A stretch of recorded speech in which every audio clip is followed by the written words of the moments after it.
ओम नमः शिवाय, जय महाकाल। आप सबको पता है कि 15 मई को सोमवार की अपरा एकादशी पड़ रही है, जो कि बहुत ज्यादा शुभ माना जाता है। कैसी भी मनोकामना हो, इस एकादशी को करने पे पूरी जरूर होती है। पूज्य गुरु जी की कथा से सुन के बहुत अच्छे से आपको बताऊंगा। इस पूरी वीडियो में हम लोग 4 सबसे प्यारे उपाय की बात करेंगे, जो कि आपके विशेष, जो कि आपकी दिक्कतें होंगी, उनको दूर करने के लिए बहुत अच्छे हैं। ठीक है, पहले उपाय की बात इस वीडियो में करेंगे। आपको चावल और बेलपत्र से करना होगा।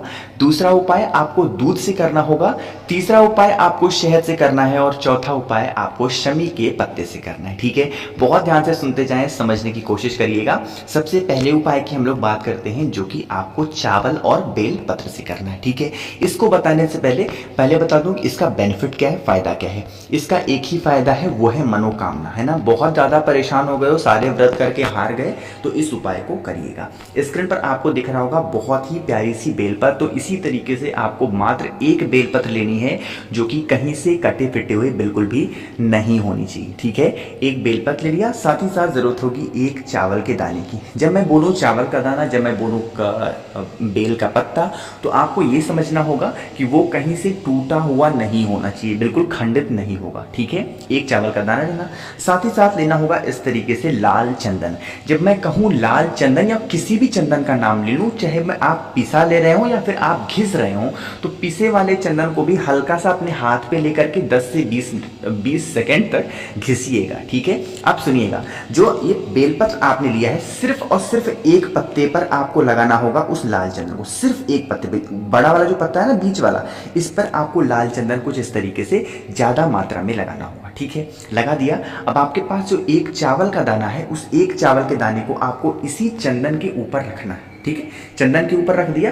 अब इस बेलपत्र को लेकर के चंदन के साथ, चावल के साथ लेके चले जाना महादेव के शिवलिंग के पास। हमेशा जैसा बताता हूं, फेस रखना होगा उत्तर दिशा, यानी कि नॉर्थ डायरेक्शन की तरफ, और आपको अपनी विशेष, अपनी कामना कहते हुए महादेव के शिवलिंग के ठीक ऊपर उस एक बेलपत्र को समर्पित करना होगा। ठीक है, जब आप डंडी का भाग हम रखते हैं माता अशोक सुंदरी की तरफ, और पत्ती का भाग हमें रखना होता है अपनी तरफ, कुछ इस तरीके से, जैसा कि स्क्रीन पे दिख रहा है। ठीक है, बहुत ही प्यार से, बहुत ही विश्वास के साथ महादेव के सामने खड़े होना, अपनी झोली को फैलाना, उनसे कहना, महादेव ये उपाय मैंने किया है बेलपत्र, चंदन और चावल का, मुझे पूरी उम्मीद है कि आप इससे खुश जरूर होंगे और मेरी जो भी विशेष है, जो भी कामना है, आप पूरी जरूर करिएगा। कुछ इस तरीके से प्रार्थना करना, और उसके बाद आप अपने घर की तरफ जा सकते हो। ठीक है, बात आई समझ में। तो पहले उपाय की बात हमने यहाँ पर कर ली है। आगे बढ़ते हैं हम लोग दूसरे उपाय की तरफ, जो कि आपको दूध से करना होगा। कहोगे भैया दूध से तो हम करें, लेकिन इससे फायदा क्या है, बेनिफिट क्या है। देखो, इसका एक फायदा है, और वो फायदा ये है कि अगर आपके यहाँ लड़ाइयाँ बहुत होती हैं, हाँ मतलब घर में शांति है ही नहीं, छोटी छोटी बातों को लेकर लोग एक दूसरे से चिढ़ जाते हैं, एक दूसरे को मारने, गाली देने, इन सब पे उतर आते हैं ना, तो इस उपाय को जरूर करिएगा। घर में आपकी बहुत शांति रहेगी, है ना। स्क्रीन पर आपको दिख रहा होगा मौली। ये वही मौली कलावा है जो हम लोग अपने हाथ में रक्षा सूत्र के तौर पे बांधते हैं। ठीक है, बात है समझ में। आप ले लेना इस तरीके से मौली या फिर कलावा। साथ ही साथ उस मौली को लेकर के आप कहाँ पे जाओगे, वट वृक्ष के नीचे। कहाँ पे जाना है, वट वृक्ष के नीचे। सोमवार के दिन सुबह 10 बजे से पहले वट वृक्ष के नीचे जाना। ठीक है, जिस भी वजह से, जिस भी इंसान की वजह से आपके घर में लड़ाइयाँ हो रही हैं, उस इंसान का नाम और गोत्र बोल करके उस मौली को कहीं पर भी पेड़ की टहनी में बांध देना। किसी भी टहनी में बांध देना, यहाँ पे बांधो, यहाँ पे कहीं पर भी बांध देना। बस नाम याद रखना कि आपको नाम और गोत्र बोल करके बांधना होगा। ठीक है, इतना कर लिया। उसके बाद 1 लोटा दूध लेना। अब दूध की मात्रा आपके यहाँ कम है, कच्चा दूध लेना होगा गौ माता का, इस चीज का ध्यान रखना। अगर आपके यहाँ दूध की मात्रा कम है, तो उसमें थोड़ा सा पानी मिला लेना और थोड़ा सा दूध मिला लेना, और उसको लाना वटकेश्वर महादेव के नाम से वट वृक्ष की जड़ में आपको समर्पित करना। ठीक है, समर्पित करना, हाथ जोड़ के प्रार्थना करना, वटकेश्वर महादेव हमारे घर का ये व्यक्ति है, उसका नाम और गोत्र बोलना। साथ ही साथ ये प्रार्थना करना कि इसका दिमाग आप सही कर दें। हमेशा घर में लड़ाइयाँ करता है, हमेशा घर में क्लेश करता है, जिससे हम सभी लोग बहुत ज़्यादा उदास रहते हैं। आप इसके दिमाग को सही कर दें। कुछ इस तरीके से प्रेम से, प्यार से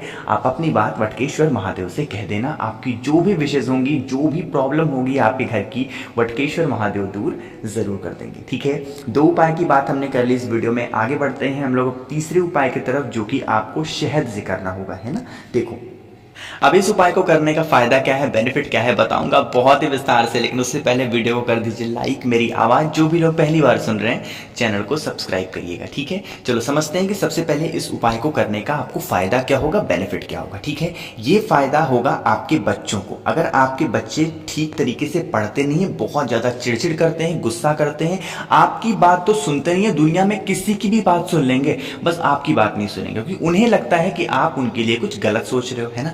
देखो स्क्रीन पर आपको दिख रहा होगा एक कटोरी में कुछ, है ना, दिख रहा है, यह है शहद। क्या है? शहद।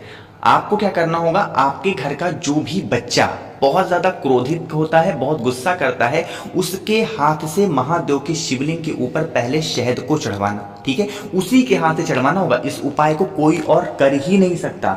जो भी व्यक्ति आपके घर में गुस्सा करता है, क्रोध करता है, आपका बच्चा हो, हस्बैंड हो, उनके हाथों से पहले महादेव के शिवलिंग के ऊपर शहद को चढ़वाना, ठीक है।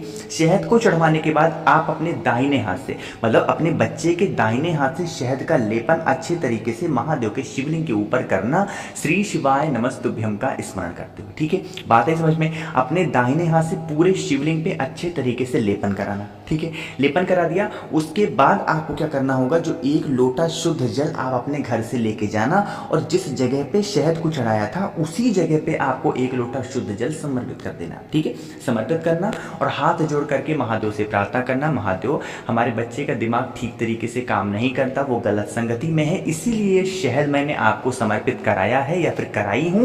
आप हमारे बच्चे का दिमाग अच्छे से सही कर दें, उसकी जो भी बुद्धि है उसको आप सही करें और हमारा बच्चा गलत संगति से हट करके सही दिशा में अपने आप को आगे बढ़ाए, ठीक है। इस तरीके से कुछ प्रार्थना करना, प्रेम से जो भी आपके मन में होगा अपने बच्चे के लिए महादेव से मांग लेना, बस। और आपको कुछ भी करने की जरूरत नहीं है, ठीक है। बात आ रही समझ में। चलो 3 उपाय की हमने बात की जो कि बहुत ज्यादा आसान थे। आगे बढ़ते हैं इस वीडियो के सबसे आखिरी उपाय की तरफ, जो कि आपको समी के पत्ते से करना होगा, है ना। समी के पत्ते से तो करोगे, लेकिन इसका फायदा क्या है ये समझ लो, जो कि बहुत बड़ा फायदा है। वो फायदा है बीमारी। आज के टाइम पे मैं हमेशा बता चुका हूं, कोई भी ऐसा घर नहीं है जिसके घर में बीमारी प्रवेश ना कर चुकी हो। किसी के यहाँ छोटी बीमारियां हैं तो किसी के यहाँ बहुत बड़ी बड़ी बीमारियां हैं, लेकिन लोग परेशान जरूर हैं इस चीजों से, है ना। क्या करना होगा सुनिएगा। दिख रहा होगा शमी के पत्ते, बहुत सारे पत्ते दिख रहे हैं ना। आपको मात्र एक शमी का पत्ता लेना है। कितने? एक शमी के पत्तों को लेना है। जिस भी मेरे भाई या फिर मेरी बहनों के पास शमी के पत्र नहीं मिलते हैं, आपको उसकी जगह पे एक चावल का दाना देना, ठीक है। बात आ रही समझ में। चलो एक शमी का पत्ता लेना और आपको कुछ भी लेने की जरूरत नहीं है, लेके पहुंच जाना महादेव के शिवलिंग के पास, ठीक है।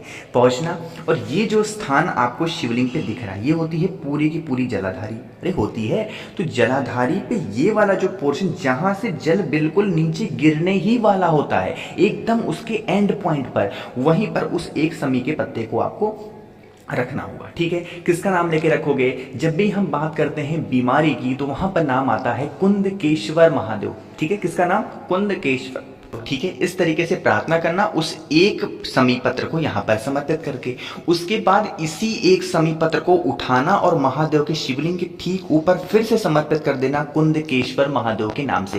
पहले कहाँ समर्पित करोगे? ये जो बिल्कुल एंड पॉइंट दिख रहा है यहाँ पे समर्पित करना। उसके बाद आपको कुंदकेश्वर महादेव के नाम से ही उठा करके इसी शमी पत्र को महादेव के शिवलिंग के ठीक ऊपर समर्पित कर देना कुंदकेश्वर महादेव के नाम से, ठीक है। प्रार्थना करना महादेव से, महादेव हमारे घर का ये व्यक्ति है, बहुत ज्यादा बीमार रहता है, बहुत ज्यादा परेशान रहता है, अपनी बीमारी को लेके हमारा सारा पैसा बीमारी में लग जा रहा है। आप कुछ ऐसा करें जिससे हमारे घर की जो भी बीमारियां हैं, जो भी तकलीफें हैं, वो दूर हो जाएं और हमें डॉक्टर के पास ना जाना पड़े, ठीक है। इस तरीके से प्रार्थना करना और उसके बाद एक लोटा शुद्ध जल उत्तर की तरफ देखते हुए नॉर्थ डायरेक्शन की तरफ अपना फेस करना और उसी शमी पत्र के ऊपर एक लोटा शुद्ध जल श्री शिवाय नमस्तुभ्यम का स्मरण करते हुए समर्पित कर देना, ठीक है। समर्पित करोगे, इस शमी पत्र से होता हुआ जो जल होगा नीचे गिरने लगेगा। इस जल को थोड़ा सा रोक लेना, 1 चम्मच 2 चम्मच जितना भी हो रोक लेना और लेके चले जाना आप अपने घर पे। जो भी व्यक्ति बीमार हो, जो भी व्यक्ति बहुत मेडिसिन खाता हो, दवा खाता हो, उसको उसका आचमन करा देना कुंदकेश्वर महादेव के नाम से। शमी पत्र बहुत ही ज्यादा शुभ माना जाता है। किसी भी बीमारी में और किसी भी देवता को आप शमी पत्र समर्पित कर सकते हैं, किसी भी दिन समर्पित कर सकते हैं, कोई दोष नहीं लगता, ठीक है। तो बीमारी के लिए इस उपाय को जरूर करिएगा। मैंने मैंने कोशिश की आप सभी को बहुत अच्छा समझाने की, जो कि सोमवार की एकादशी पड़ रही है, बहुत शुभ संयोग है, तो इस उपाय को ज़रूर करिएगा। मुझसे फ़ोन पे बातें करनी है तो इंस्टाग्राम पे फॉलो कर लो, द नेचुरल प्लैनेट 108 आवाज़। जो भी लोग मेरी पहली बार सुन रहे हैं, चैनल को सब्सक्राइब करिएगा और हाँ, वीडियो लाइक ज़रूर किया करिए। ओम नमः शिवाय, जय महाकाल।